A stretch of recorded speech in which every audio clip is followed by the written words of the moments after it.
అయితే ఈ రోజు కూడా 3 విషయాలు. మొదటి మాట మీరు చదవండి, కీర్తన గ్రంథం 4వ అధ్యాయం మొదటి వచనం. కీర్తన 4:1. నీతికి ఆధారమగు దేవా, నేను మొరపెట్టినప్పుడు నాకు ఉత్తరమిమ్ము. ఇరుకులో నాకు విశాలత కలుగజేసిన వాడవు నీవే. నన్ను కరుణించి నా ప్రార్థనను అంగీకరించు. ఆమేన్, ఆమేన్. ఇరుకులో నాకు విశాలత కలుగజేసిన వాడవు నీవే. మరలా ఈ మాట అడుగుతున్నాను, ఎంతమంది నమ్ముతున్నారు మా ఇరుకైన పరిస్థితిలోంచి దేవుడు విశాలతకు నడిపించబోతున్నారు? ఆమేన్, ఆమేన్, హల్లెలూయా. మీ అందరికీ తెలుసు, చాలా సార్లు చెప్పాను, మరలా చెప్తున్నాను, మనం అందరివి చాలా ఇరుకైన పరిస్థితులు కదా, చాలా కరుకైన పరిస్థితులు కదా, చాలా ఇబ్బందికరమైన పరిస్థితులు కదా, ఎన్నో అనారోగ్యాలు, ఎన్నో సమస్యలు, ఎన్నో పోరాటాలు. అలాంటి ప్రతి పోరాటాలలోనూ దేవుడు మనకు తోడుగా ఉన్నారు. కేసు దోషపాలన చేస్తున్న చెల్లి పేరు శిరీష. యాక్సిడెంట్ అయింది, ఈ ఎముకలకు దెబ్బ తగిలింది. దేవుని కృపే ఆ ఇరుకుల నుంచి ఆ బిడ్డని విషయాలకు ఆరోగ్యానికి నడిపించింది. ఈరోజు ఆరోగ్యవంతురాలుగా దేవుని కృప వల్ల బిడ్డ నింపబడింది. హల్లెలూయా. అలాగే ప్రతి ఒక్కరిని ఎవరిని కలిపి అడిగినా ఒక అద్భుతమైన సాక్ష్యము మన జీవితాలలో ఉంటుంది. ఈరోజు 3 విషయాలు చెప్తాను. మొదటిది ఆర్థిక ఇరుకు. రాసుకునే పిల్లలు రాసుకోండి. ఆర్థిక ఇరుకు. రెండవది సువార్త కొరకైన ఇరుకు.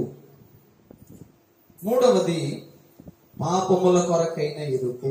3 విషయాలు. మొదటిది ఆర్థిక ఇరుకు, రెండవది సువార్త కొరకైన ఇరుకు, మూడవది పాపముల కొరకై లేక పాపుల కొరకైన ఇరుకు.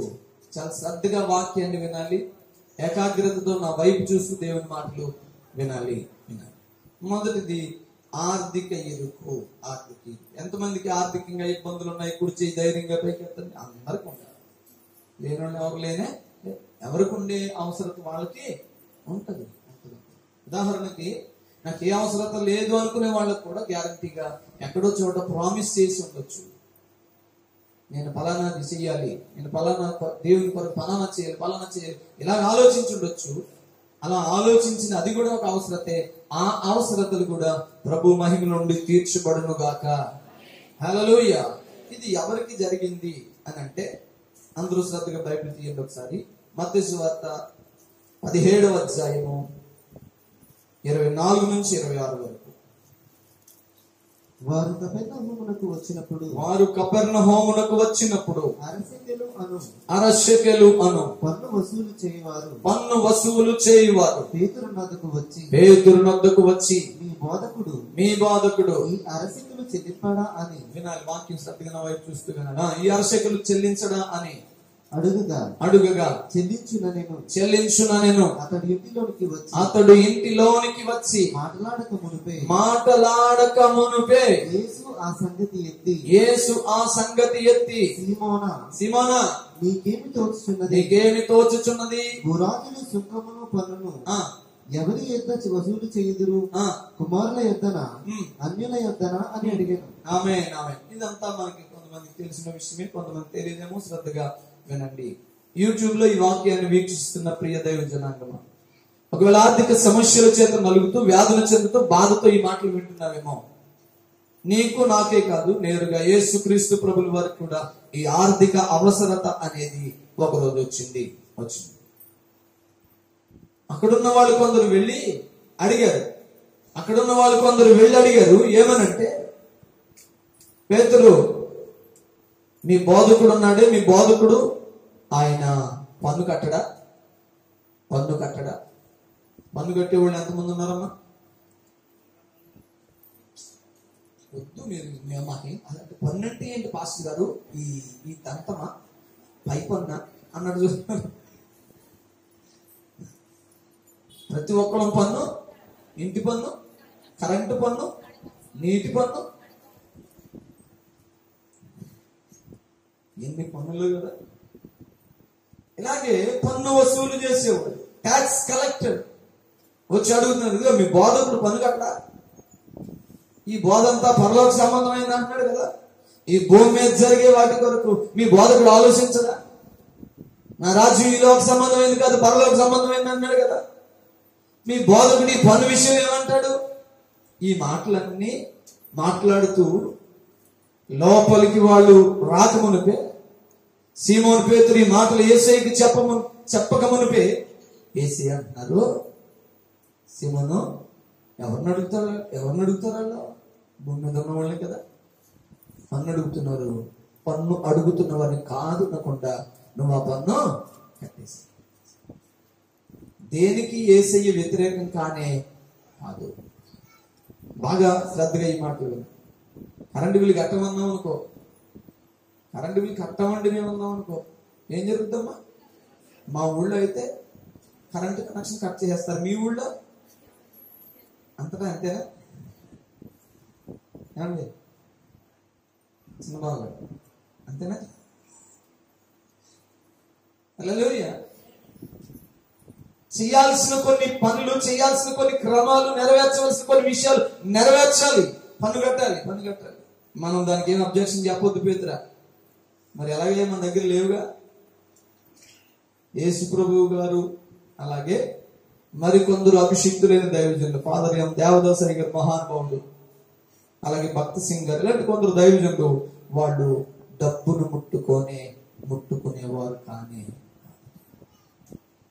స్త్రీని గాని సిరిని గాని నేను ముట్టను, లేక నేను వాటి గురించి ఆలోచించను అనే మంచి నిర్ణయం కలిగిన అభిషిక్తులైన దైవజనులు ఫాదర్ ఎం దేవదాసయ్య గారు, అలాగే మరికొందరు అభిషిక్తులు, సాధు సుందర్ సింగ్ గారు కూడా ఇలా మాట్లాడగానే మరి ఏం చేద్దాం? పేతురు గ్యాలం తీసుకో, పేతురు గ్యాలం తీసుకుని సముద్రంలోనికి వెళ్ళి గ్యాలం వేయి. ఆమె సముద్రంలో వలేస్తారు, గ్యాలం వేస్తారు. స్తోత్రం, హల్లెలూయా. సముద్రంలో వలేస్తారా, గ్యాలం వేస్తారా? అమ్మా జాలర్లు ఉన్నారు కదా, చెప్పండి. నేను కూడా జాలర్నే. హల్లెలూయా. వెళ్ళి గ్యాలం వేయి. చాలా ఈజీ పని అనుకుంటున్నారా? గ్యాలం వేయడం ఎంతసేపు నిరీక్షించాలో కదా, ఎంత తీక్షణంగా కనిపెట్టి చూడాలో కదా. మాట్లాడకుండా వెళ్ళాడు అంతే. గ్యాలం పట్టుకుని వెళ్ళాడు. ఇదిగో నీ గ్యాలానికి మొట్టమొదటిగా ఏ చేప అయితే చిక్కుతుందో ఆ చేప నోరు తెరిచి చూడు, ఒక షెకిల్ ఉంటది. ఆ షెకిల్ నాకు అరషెకులు, నీకు అరషెకులు. కట్టే ఈ పని కట్టే. వాళ్ళని ఏమి ఇబ్బంది పెట్టద్దు. ఆర్థిక సమస్య తీర్చడానికి ప్రభు చెప్పిన ఒక అద్భుతమైన మాట. ఎందుకు నాకు ఈ ప్రేరేపణ వస్తుంది? చేపల వ్యాపారం కానీ రొయ్యల వ్యాపారం చేసి, రొయ్యల చెరువులు, చేపల చెరువులు చేసి నష్టపోయిన బిడ్డలారా, ప్రవచించి నేను చెప్తున్నాను, 2వ నెలలో ఇక మీదట మీరు నష్టపోయిన దానికి 2 అంతలుగా ప్రభు ఇచ్చును గాక. చెప్పండి గట్టిగా. ఏ వ్యాపారం చేసి నష్టపోయేవో 2 అంతలుగా దీవించబడదు గాక. ఆమేన్. చేపలు ఆత్మలకు కూడా సాదృశ్యం. చేపలు సంఘములోని బిడ్డలకు, ఆత్మలకు కూడా సాదృశ్యం. సేవకుడా, దైవజనుడా, ఒకవేళ నీ సంఘంలోని ఆత్మలను గురించిన చింత, ఆలోచన, బెంగ నీకుంటే, ఏమేమి నష్టపోయిన చేపలు ఉన్నాయో, ఏమేమి ఇబ్బందికరమైన అనుభవాల్లో ఆ పరిస్థితులు మార్చబడ్డాయో, తిరిగి మరలా ఆశీర్వాదాన్ని చూచుదురుగాక. ఆమేన్, హల్లెలూయా. వెళ్ళాడు, గ్యాలం వేసాడు, వేయగానే ఒక చేప పడగానే ఆ చేప నోరు తెరిచి చూశాడు. చూడగానే షెకిల్ అందులో దొరికింది. గట్టిగా చప్పట్లు కొడుతూ ప్రభువును ఒకసారి కనపరచండి. ఇంకొంచెం గట్టిగా, ఇంకాస్త గట్టిగా. హల్లెలూయా, హల్లెలూయా, హల్లెలూయా, హల్లెలూయా. వీళ్ళు ఎప్పుడు కూడా యేసయ్య మీద టార్గెట్ ఏంటంటే ఎలా దొరుకుతాడా పట్టుకుందాం. పన్ను కట్టనంటాడేమో, రివర్స్ అయ్యి గొడవ పెట్టేసుకుందాం. చాలా మంది బుర్రలాగా ఉంటది. ఈ బుర్ర నశించును గాక, ఈ ఆలోచనలన్నీ తొలగిపోయి మంచిగా ఆలోచించడం మొదలు పెడుదురు గాక. గట్టిగా ఉంది, ఇంకొంచెం గట్టిగా ఉంది. హల్లెలూయా. ఏమన్నా తప్పి కొంతమంది కదా, ఏమన్నా తప్పే. బట్టలు ఇచ్చి వింటామా, ఏమన్నా తప్పే, ఏమన్నా తప్పే.